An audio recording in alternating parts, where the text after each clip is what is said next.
2016 година македонските граѓани ќе ја паметат и по неколку природни катастрофи. Делови од Македонија беа поплавени, а земјава ја тресеа и силни земјотреси. Телевизија Нова е во обиколка на Скопскиот регион.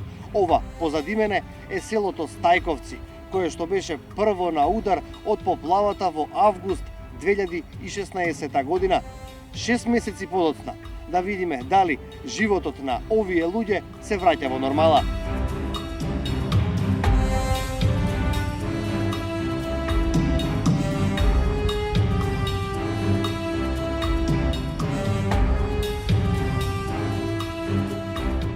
Ова се сликите кои долго ќе ги паметиме, а особено жителите на дел од населените места во општината Газибаба. Природната катастрофа опустоши цели домови, поплави огромно пространство на обработлива почва, уништи многу автомобили и најлошото однесе човечки животи.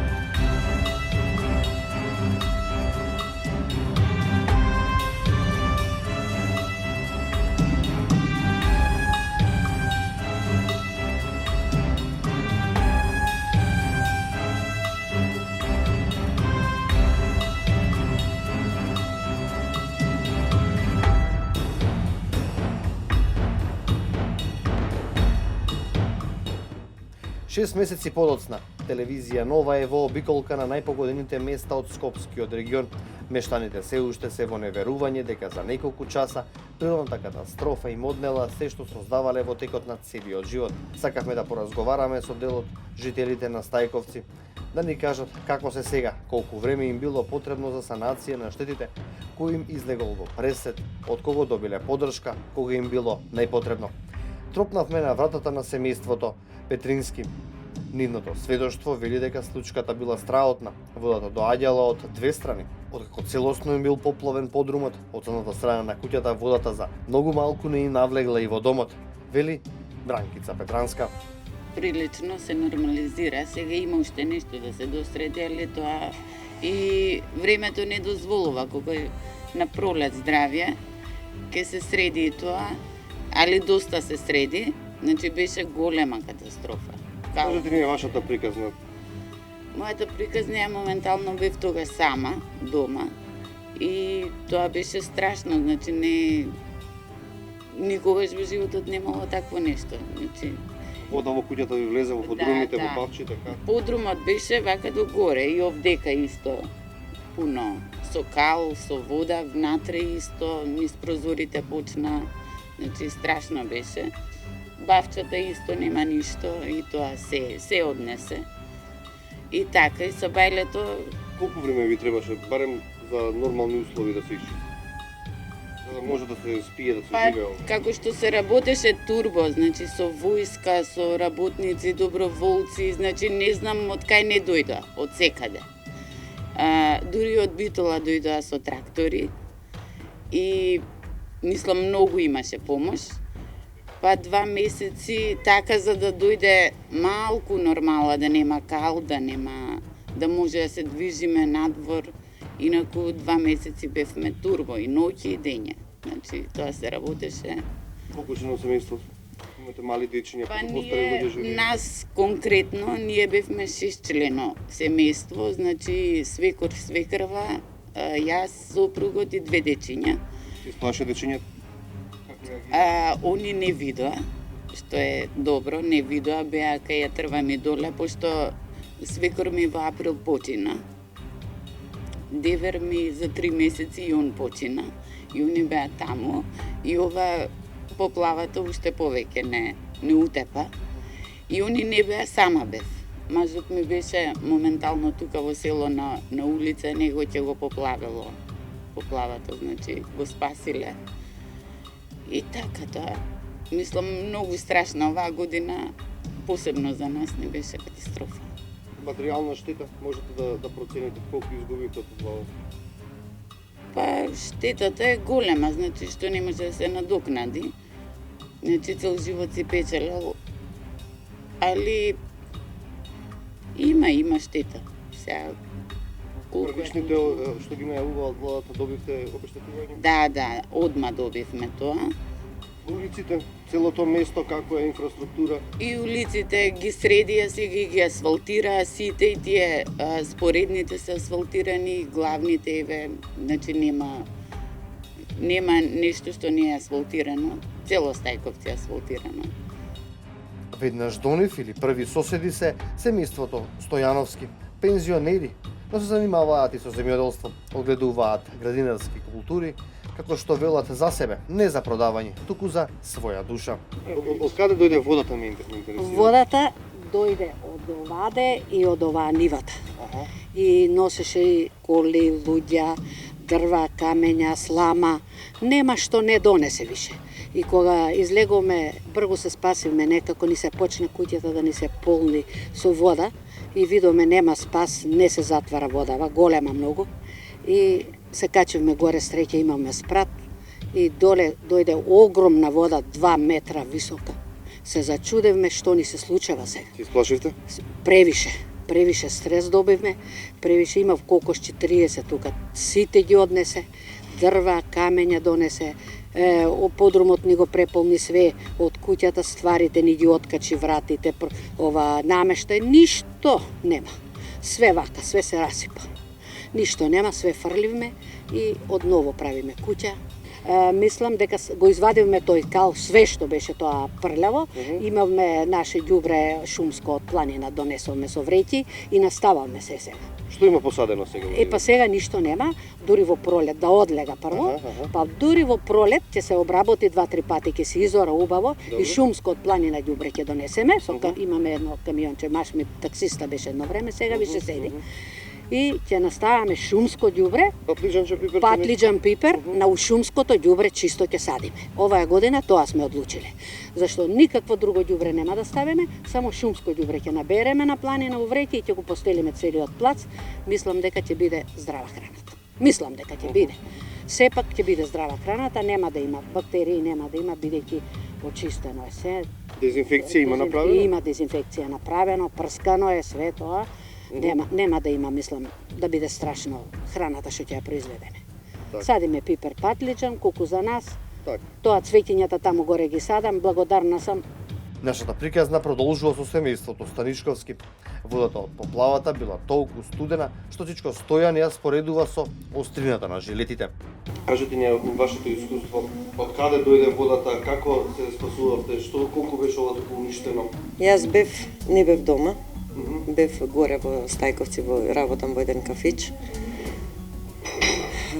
Водата од кај дојде, никој не знае. Време ви требаше да се среди?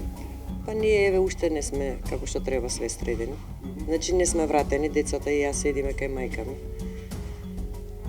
Полека се средуваме, овде беше 100% све уништено, и мебел, и буквално секаде, кај што имаше прозор, све уништено. Полека се враќаме у нормала, сменивме и ламинати изфрливме, кошулици стававме, ѕидови рушевме до прозори, затоа што беше многу вода, вратите ги сменивме, све што требаше, све се менја, полека. Отприлика се знае колку материјално имате штета? Штета не можеш да кажеш никогаш, затоа што не знаеме ни па како е у циглите, нели? Како буташ малтар, оно така излегува кал. Може и 100% се уништени куќите. Може и ќе се појави и влага после некое време, тоа никој не може да го каже да го знаеме. Меѓутоа сега за сега, полека се враќаме нормално. Се стредуваме. Комши едни со други се помагавте, како беше? Сите. Значи тука не можам да речам дека Доброволци, некој доброволци, војска имаше многу. Ние повеќе овде зборам за дома, повеќето сами си стредувавме, Доаѓа имаше бугари со цистерни, вадеа води од подрумите, овде сите повеќето куќи се со подруми. Подрумите беа све поплавени догоре. Немаше, значи ништо не може да се извади од таму. Тоа све и тоа што имало излета со вода. Не знам. Се враќаме у нормал.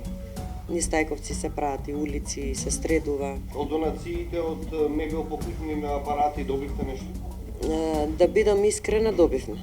Значи добивме машина за перење, добивме шпорет и кревет.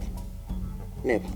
Иначе другото сами си го купивме, меѓутоа исплатија, си добивме и оштата, си земавме пари, колку толку за да можеш да почнеш и нешто да реновираш. За еден почеток да има. Да. Тоа што сме го имале, никој не може да не го врати. Тоа е факт. Да. Не ни остана ни една слика. Меѓутоа, се дадоа пари, иако може не сме заслужувале за тоа, затоа што нити... Дали сега ќе го осигурате домот? Да ти кажам, размислувам. Искрено размислувам. Затоа што... Домот, нивите, автомобилите? Да, се што има. Иначе, вака е тешко. Ако не ги дадеа тие пари, не знам како ќе се излезеше на крај. Тесните сокаци се уште може да се забележат трагите од поплавата на зидовите од куќите. Дворовите се одамна исчистени, а најголемиот дел од улиците одново се асфалтирани. Во тек е изградба на неколку пешачки патеки. Ова позади мене се двете најпогодени улици од природната катастрофа што го зафади селото Стајковци. Нанесен е нов асфалт и санирани се штетите. Според надлежните, 90% од улиците кои што беа зафатени од поплавата се асфалтирани и се комплетно санирани. Се упативме кон училиштето Кирил и Методи, каде што беше сместена војската, која секојдневно рамо до рамо со учителите и доброволците помагаа во расчистувањето од поплавите. По некоја случајност, токму на тоа место го сретнавме градоначалникот на општина Газибаба, Тони Трајковски, кој со својот тим вршеше мониторинг на урбанистичките зафати во ова место. Тој ни дозволи да му одземеме неколку минути од неговото време, да поразговараме околу реализираните инфраструктурни проекти по поплавата. Во континуитет ние и понатака продолжуваме со поддршка на граѓаните од ова населено место, затоа што се уште има граѓани кои што работат околу санација на сопствените домови. Делото е шут отпад што го изнесуваат, ние во континуитет го собираме и го пренесуваме до депонијата Дрисла. Значи во континуитет се работи, но што е важно дека се нормализира ситуацијата во Стајковци, патната и комуналната инфраструктура функционираат. Прв приоритет после невремето беше да комплетно се стави во функција комуналната и патната инфраструктура. Најголеми санации имавме во делот на патната инфраструктура, уличната мрежа, значи некаде околу 56 улици беа оштетени. Комплетно се тампонира улиците, значи се оспособија да можат граѓаните да имаат пристап до своите домови, а 36 улици или во должина некаде околу 5 километри се асфалтираат.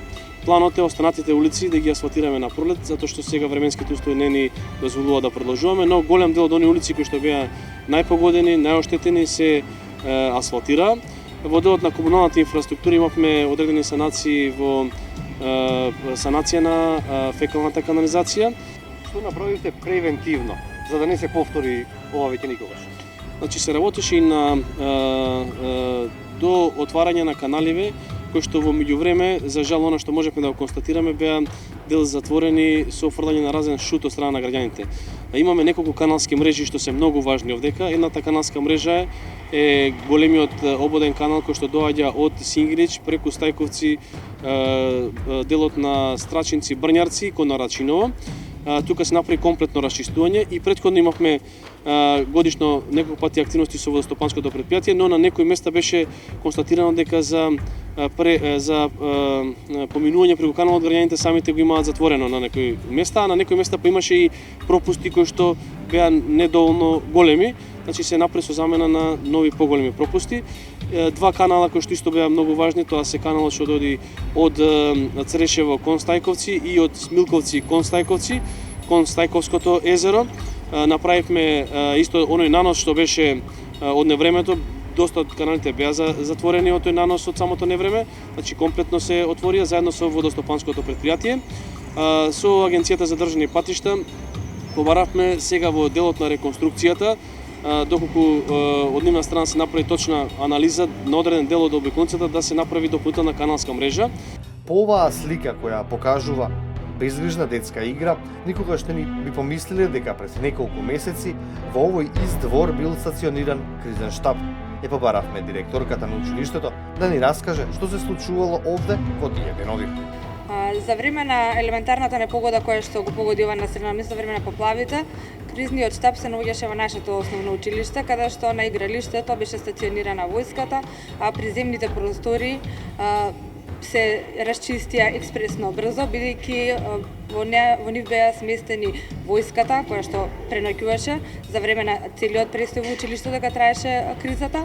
Потоа амбуланта имавме 24 сати, која што беше на располагање на местното население и на околните села. Исто така тука имаше и аптека која што ги обслужуваше потребите на граѓаните. Сега колку дечиња се учат во ова училиште и дали е све под контрола, дали се сите училници, сите простори дезинфекцирани, дали е се вратено во нормално?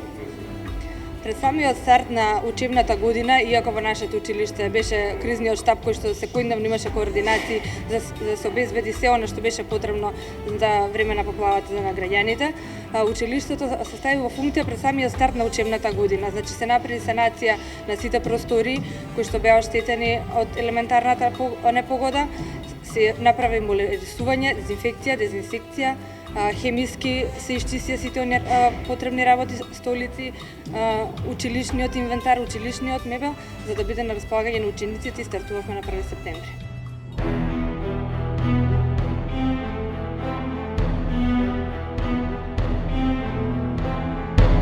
Над 1000 медицински прегледи добиле граѓаните од погодените места од поплавите. На неколку пунктови биле распределени медицинските лица од брзата помош. Во прво време граѓаните се жалеле на покачен крвен притисок, но медицинските лица стравуваат на пореметување на менталното здравје на овие граѓани, бидејќи загубата е непроценлива.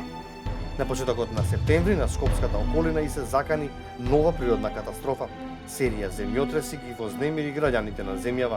Освен во главниот град, потресот беше почувствуван и во неколку други градови. Еден месец подоцна или точно на 9 септември, нешто по 15 часот, Скопскиот регион беше погоден и од силен земјотрес 5,3 степени според Рихтер. Веднаш потоа, уште 15 помали земјотреси го погодија Скопскиот регион.